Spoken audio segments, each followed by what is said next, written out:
Guys आज हम कुरैतलेन हैदर की बायोग्राफी डिस्कस करने वाले हैं, तो अच्छे से पढ़िएगा। ये बहुत ही इम्पोर्टेंट राइटर हैं इंडिया की। और गाइज मैं आप सब लोगों से एक बात कहना चाहती हूँ कि मैंने इस आपके चैनल पे काफ़ी सारी एमएस से रिलेटेड वीडियोस अपलोड की हैं, तो आप उन्हें भी चैनल पे जाके देखिए। बेस्ट नॉलेज देने की कोशिश की है। एग्ज़ाम पॉइंट्स हैं, आप उन्हें नोट करिएगा, बहुत ही ज़्यादा हेल्प मिलने वाली है। तो बढ़ते हैं अपनी वीडियो में आगे, और आप लोग कुरैतलेन हैदर की बायोग्राफी देखिए और कमेंट करके मुझे बताइए कि आपको कैसा लगा। Hello everyone, welcome back to your channel SG English lovers. So guys आज हम कुरैतलेन हैदर की बायोग्राफी डिस्कस करने वाले हैं। इनका जन्म 20 जनवरी 1927 अलीगढ़ में हुआ था। ये इंडियन उर्दू पोएट हैं। इनकी डेथ 21 अगस्त 2007 नोएडा में हुआ था। पेन नेम इनका अनीअप्पा है। पेरेंट्स इनके पिता का नाम सैयद सजाद हैदर था। Occupation Urdu novelist, short story writer and journalist.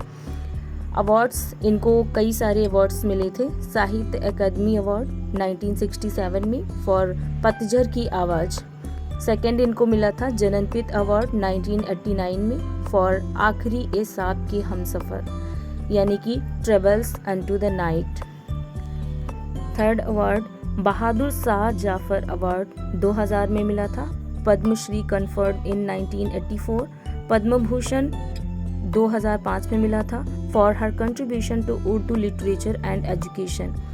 Education इनकी लखनऊ यूनिवर्सिटी से हुई थी, इंद्रप्रस्थ कॉलेज से फॉर वुमेन।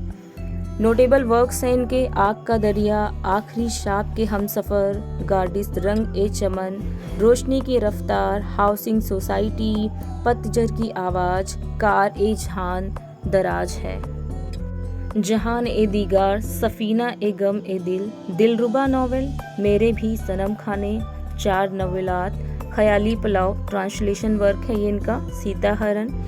कुरैतलेन के जो माता पिता थे ये भी फेमस उर्दू राइटर थे। इन्होंने कभी शादी नहीं की थी, मतलब कुरैतलेन हैदर जो हैं, हमारी राइटर जो हैं, इन्होंने कभी शादी नहीं की थी। इन्होंने 6 साल की उम्र में ही एक पोयम लिख डाली थी, एक स्टोरी लिख डाली थी, बी चुईहा।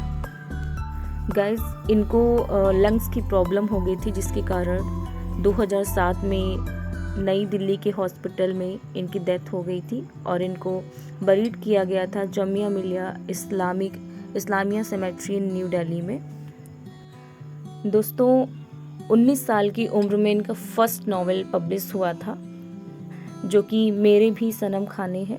और इन्होंने अपने कैरियर की शुरुआत जर्नलिस्ट से की थी, यानी कि पत्रकारिता से की थी, लेकिन उसके साथ साथ इन्होंने राइटिंग्स भी की, स्टोरीज़ भी लिखी, नॉवेल्स भी लिखे और ट्रांसलेशंस भी लिखे।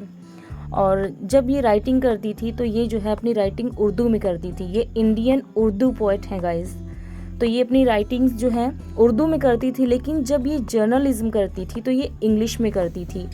दोस्तों ये वेस्टर्न कल्चर से हैं, इन्होंने अपनी काफ़ी लाइफ जो है वेस्टर्न में बिताई है, तो इनको इंग्लिश की बहुत ही अच्छी जानकारी थी।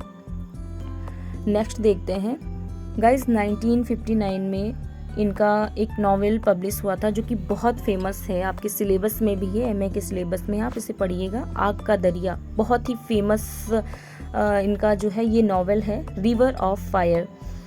तो ये जो है स्वतंत्रता के बाद का, इंडिपेंडेंस के बाद का सबसे ग्रेटेस्ट नॉवेल माना जाता है। और इनका जब ये नॉवेल पब्लिश हुआ था, जिसमें इन्होंने ईसा पूर्व 4वीं शताब्दी से लेकर 1947 यानी कि 4th BC से लेकर 1947 तक की भारतीय समाज की संस्कृति और दार्शनिक बुनियादों को समकालीन परिप्रेक्ष्य में विश्लेषित किया।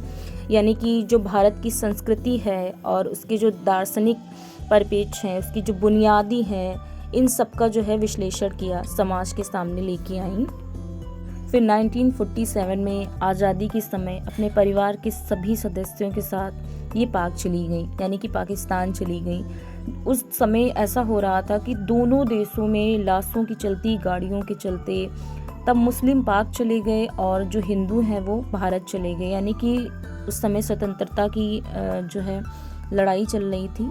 इंडिपेंडेंस से पहले की ये बात है, तो आज़ादी से पहले की बात हो रही है। तो जब यहाँ पे इतना ज़्यादा दंगा हो रहा था, तो उस समय जब हिंदू और मुस्लिम में बंटवारा हुआ था, तो ये जो है उसी समय ये पाकिस्तान चली गई थी अपने फैमिली के साथ में, और वहीं जाके ये बस गई थी।